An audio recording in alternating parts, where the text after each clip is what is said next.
జనసేన తిరుపతి నియోజకవర్గ incharge Kiran royal కీలక వ్యాఖ్యలు చేశారు. వచ్చే ఆంధ్రప్రదేశ్ అసెంబ్లీ ఎన్నికల్లో జనసేన పార్టీ తప్పకుండా 70కి పైగా స్థానాల్లో పోటీ చేస్తుందని ఆయన స్పష్టం చేశారు. 2024 ఎన్నికలతో పోలిస్తే ఇప్పుడు పార్టీ బలం గణనీయంగా పెరిగిందన్నారు. ఈసారి కేవలం 21 సీట్లకే పరిమితం కావాలనే ఆలోచనే లేదని తేల్చి చెప్పారు. జనసేన అధినేత పవన్ కళ్యాణ్ లేకుంటే ఆంధ్రప్రదేశ్లో కూటమి అధికారంలోకి వచ్చేది కాదని కిరణ్ రాయల్ అన్నారు. జనసేన మద్దతు లేకుండా నారా చంద్రబాబు నాయుడు నేతృత్వంలోని టీడీపీ ఎన్నికలను కూడా సమర్థంగా ఎదుర్కోలేకపోయేదని వ్యాఖ్యానించారు. ఈ విషయంపై టీడీపీ నాయకులకు తాను సవాల్ చేస్తున్నానని చెప్పారు.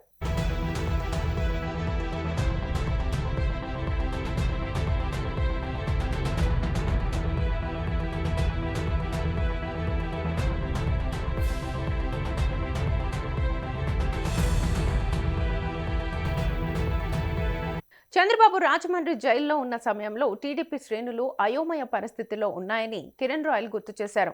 ఆ సమయంలో కూటమికి అండగా నిలిచిన వ్యక్తి పవన్ కళ్యాణ్ అని చెప్పారు. 2024 ఎన్నికలకు ముందు పవన్ కళ్యాణ్ చంద్రబాబు కలవకపోయి ఉంటే మళ్లీ వైఎస్ జగన్మోహన్ రెడ్డి అధికారంలోకి వచ్చేవారని ఆయన అభిప్రాయపడ్డారు.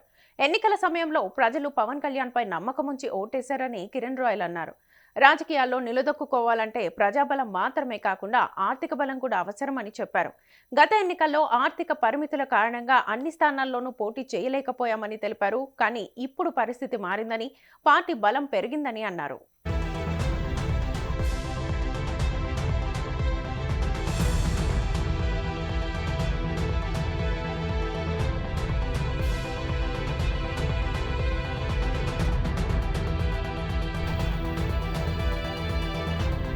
తనకు ఎమ్మెల్యే ఆర్ఎన్ శ్రీనివాస్, హరిప్రసాద్లతో విభేదాలున్నాయనే ప్రచారాన్ని కూడా కిరణ్ రాయల్ ఖండించారు. తాము ఎక్కడ ఉన్నా పవన్ కళ్యాణ్ జనసేన పార్టీ కోసమే పనిచేస్తున్నామని స్పష్టం చేశారు. పార్టీ అంతర్గతంగా ఎలాంటి సమస్యలు లేవని చెప్పారు. వైసీపీ నుంచి కొంతమంది నాయకులు జనసేనలో చేరిన విషయంపై కూడా ఆయన స్పందించారు.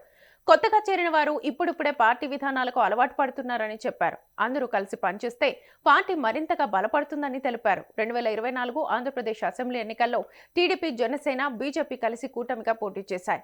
ఆ ఎన్నికల్లో జనసేన పార్టీ 21 అసెంబ్లీ, 2 లోక్సభ స్థానాల్లో పోటీ చేసింది. పోటీ చేసిన అన్ని స్థానాల్లోనూ విజయం సాధించి 100% స్ట్రైక్ రేట్ ని నమోదు చేసింది. ఇది పార్టీ చరిత్రలో ముఖ్యమైన ఘట్టమని కిరణ్ రాయల్ పేర్కొన్నారు.